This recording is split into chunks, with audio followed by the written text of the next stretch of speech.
How to install your USMAX2 soft close undermount slides with USMAX2 clips. These slides are compatible with the 6- and 4-way adjustable zinc, 4-way adjustable plastic, and 2-way adjustable narrow clips.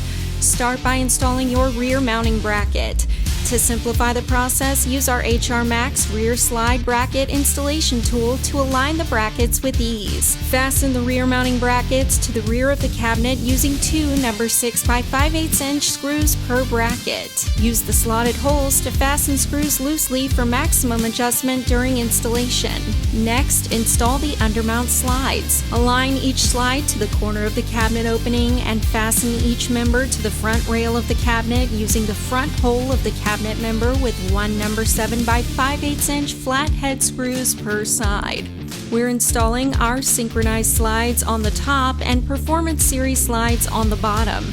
As we move to install our undermount clips, please note both series are compatible with the same clips. Attach the front screws at a 15 to 25 degree angle. Then install the drawer box. Ensure it sits flush to the bottom of the drawer box inside each notch at the back of the drawer box. Press the drawer toward the end of the rear cabinet until both slides engage with both release clips. You should hear an audible click to ensure it's locked in place.